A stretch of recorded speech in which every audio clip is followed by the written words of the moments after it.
Welcome to Baby Steps, where baby stands for building a better you.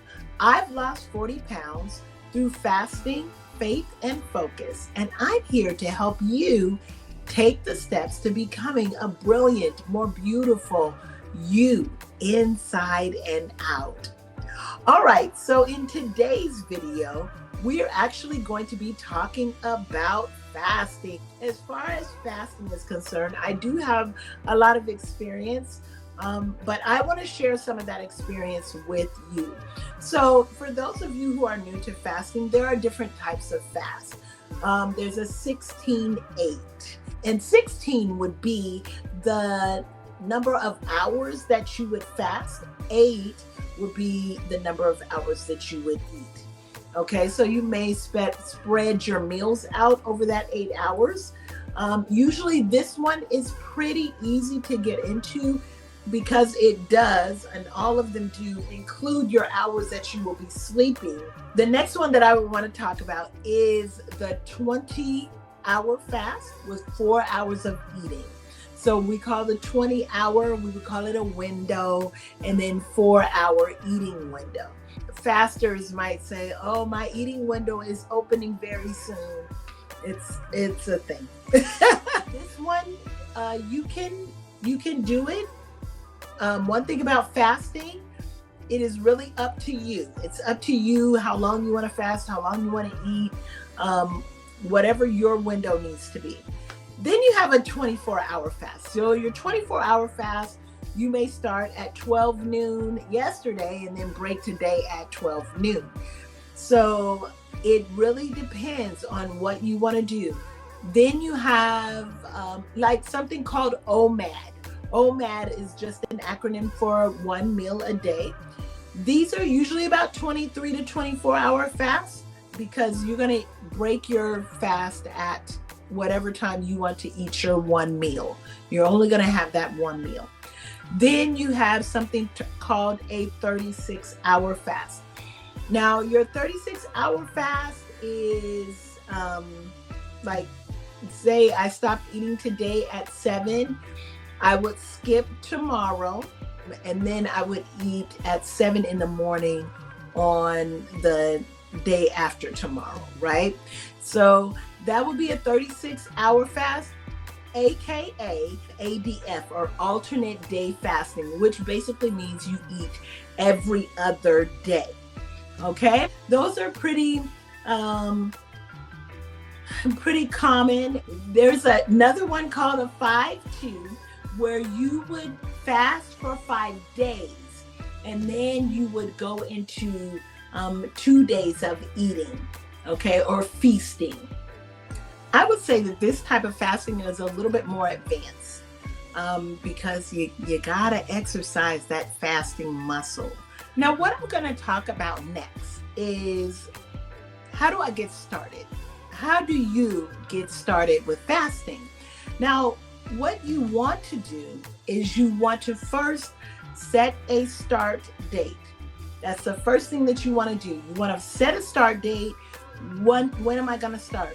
Usually this is going to be about 2, 3, 4 weeks in advance so that you can go into a prepping stage. So as far as your prepping stage is going to begin like this. You are going to download the Zero app. You're going to download the Zero app. The Zero app is actually going to help you to keep track. When I am focused on fasting, I definitely use my app. Now, this is the app that I use. There are different apps out there that aid with fasting, but I have my Zero app in play a lot. And so today I've been fasting. I'm going to put some footage of my little fast, but I fasted for 20 hours today, and I want to put footage in here so that you guys can see what it kind of looks like, counting down the hours or counting the hours that you have fasted. So I said something about exercising your fasting muscle.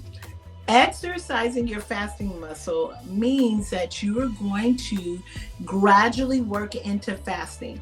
The thing is that if you're not used to fasting, you will have an issue fasting. It might be a little hard at times. So you may want to start with 12 hours of fasting. And that would be like sleeping 8 hours, and then 4 hours after you get up, then you would eat. So you may skip breakfast. And so after breakfast, then you eat for a few hours, right? Because it'll be 12-12. So you eat 12 hours and then you would go back into your fast. So you could do that, and then you could work up to a 16-8. And then really you could extend it an hour every day, or do a couple days of 17s and do a couple days of 18 until you get to 20.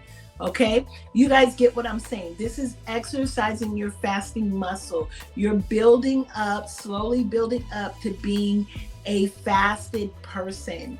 Okay, so my goal right now, just to let y'all know, is to work up to 36 hours.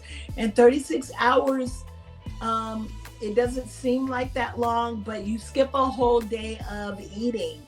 And so I've been trying to tap into alternate day fasting, but I'm starting at 20 hours, and then I'm going to up my hours so that I can exercise that fasting muscle. If you don't fast for a while, then you may have to, you start over. So of course I fast, but I've gotten used to eating. So now I've got to like work myself back into a fast again. So that's something that you can do. Another thing that you're going to do is you're going to hydrate. I cannot stress the importance of hydrating.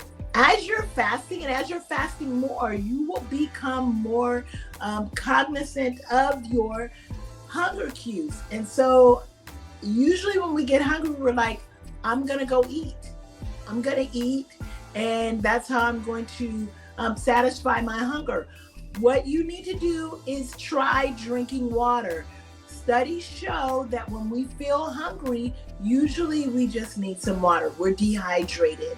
So you just need to go on ahead, drink that water, drink, okay? Make sure you're hydrating while you are fasting and trying to extend your fasting window. Which leads me to the last one that I'm going to talk about, which is lowering your carbs. So as you're drinking, you don't want to drink anything with sugar in it. Nothing with sweetened with sugar, no sugary drinks. Sometimes you will see people, now I don't do this, but you will see people that will drink a Coke Zero or something like that because they need that sweet taste. Lower your carbs. While you are fasting, you don't want to do anything with sugar, nothing. You can do tea, you can do water, you can do Coke Zero, but nothing with sugar in it. Also, when you're eating, it does help for you to lower your carbs so that you can go a little bit longer. Because what happens is the more you put sugar in your body, it raises your insulin. Even eating low carb raises your insulin. But the lower we can keep that insulin, the better, because you won't intensify your hunger. Okay? You won't intensify your hunger. So you want to make sure that you keep the insulin as low as possible, even when you're eating. Some people will say, as you're going into a fast, maybe 2-3 day fast, to eat fruits and vegetables. Here's the thing with the fruit. You've got to be careful because some of them are very high in sugar. So you want to stick to like berries and things like that. Strawberries, blueberries, blackberries, raspberries. You want to stick to those berries so that your sugar or your insulin levels don't raise high, because I'm just telling you, sugar is going to make your way difficult. Okay, So on my next video, we're going to go into some fasting hacks that are going to make fasting a little bit easier so that you can go a little bit longer and all of that. And I'm going to get into the science of fasting. But thank you so much for joining me today, and I will see you on the next video.